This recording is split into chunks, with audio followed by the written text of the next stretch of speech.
What's going on, everyone? KJ here. First review on an actual Saturday night, yes, but anyway, let's get right into my thoughts on episode 97 of Dragon Ball Super, titled Survive, the Tournament of Power begins at last. All inspiration for the review came from the actual episode as well as the Dragon Ball Super Wikia, links to both are in the description below. Let's get right into the important things segment. So the Grand Priest goes over the rules one more time and then the Tournament of Power finally begins. Goku tries to fight Jiren, but is continuously interrupted by other fighters. Someone has already been knocked off the stage. Think it was someone from Universe 10. And then after Goku frees himself from a warrior intending to take Goku down with him, the Wolves, aka the Trio de Dangers, and many other warriors surround him, ready to attack. That concludes this important thing segment. My review starts right now. Right, let me just start. There we go. This episode was definitely crazy, there were so many fights. Just a lot of stuff. I mean, just wow. I was also very fascinated by the stage's timer. So apparently, it sort of acts like an hourglass. Once the pillar is all the way down and it's on the same level as the actual stage, the tournament's over. But anyway, back to the fights. So I understand that Goku, Frieza, Vegeta, and some of the others are all extremely powerful, but sticking together seems to be the best way to win the tournament power, especially when not everyone in Universe 7 is at the same power level, and the fact that Universe 7 is one of the weakest universes. So although some of Team Universe 7 has separated from the main group, I do hope they do well though, really. I also want to see how Master Roshi will do if he does take on any female warriors. I'm telling you, if he goes flying with steam and nosebleeds and the female warriors don't even hit him, it's over. It's over. It's over. I'm telling you, it'll be funny, but it's over. Just one accidental peep at one of their panties, Master Roshi's out. Done.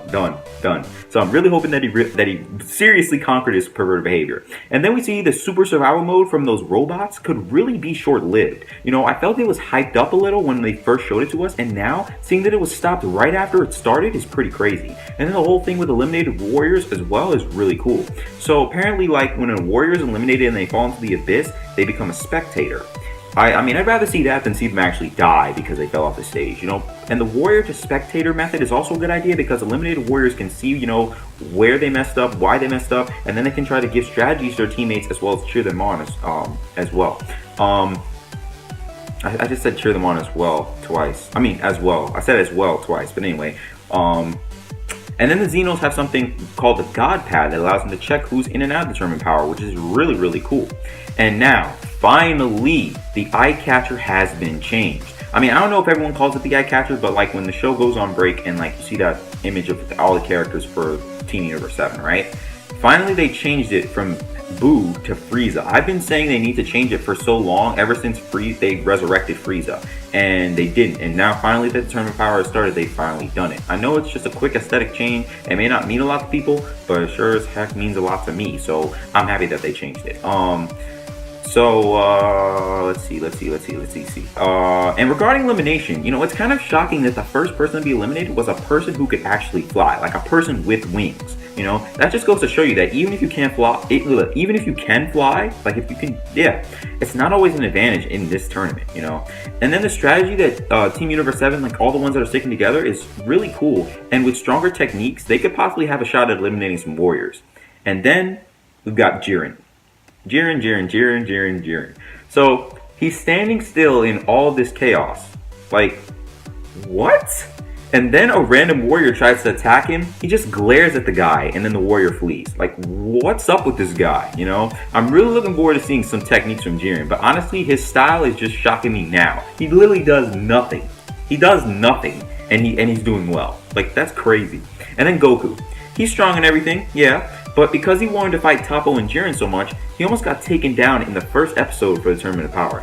This is why Goku's style of fighting isn't really something I prefer. Rather than just power up from the start, he decides to stay in base form until the going gets tough. And it sure got tough, alright. A warrior named Nink put Goku in a headlock and sacrificed himself, which nearly took Goku out. So Goku had to go Super Saiyan Blue to get out of Nink's grasp, and then he just goes back to base form. And now keep in mind, Goku as a character is pretty amazing. However, he sometimes gets put in certain situations that should have never happened, and most of the time, it's his fault. And then Goku gets surrounded by not only the 3 wolves, aka the Trio de Dangers, but also a dinosaur night warrior and a rabbit too. 5 warriors in total, and potentially more, as I haven't seen those 2 invisible fighters yet.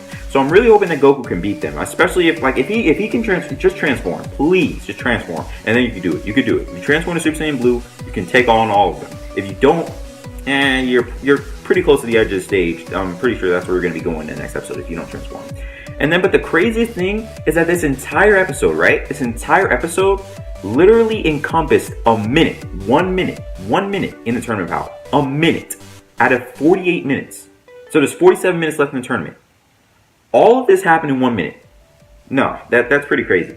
Although the idea of dragging on the tournament power is cool because we could see a lot of fights, it could get boring after a while. But overall, this was a great episode as the tournament power has finally started. We got to see the start of many epic fights, and I'm really hoping that the chaos doesn't stop until the tournament power is actually over. And right now, as far as potential victors, I certainly doubt Universe 7 will win because they're one of the weakest. Even if they stick together, there's a lot of strong opponents in this tournament, so I don't think that they're going to win off from the start. But if they do stick together and they wind up staying all the way to the end, maybe. But for right now, I do think that maybe it's another universe. I don't know which one. I'm just saying, I don't think it's going to be them for right now. But that concludes this review. Thanks for watching and hope you enjoyed this video. What do you think of this episode of Dragon Ball Super? Are you excited that the tournament power has officially begun? Do you like the idea that eliminated warriors become spectators? How do you think Universe 7 will do? And which universe will win the tournament of power? Will Goku ever fight Jiren or Toppo?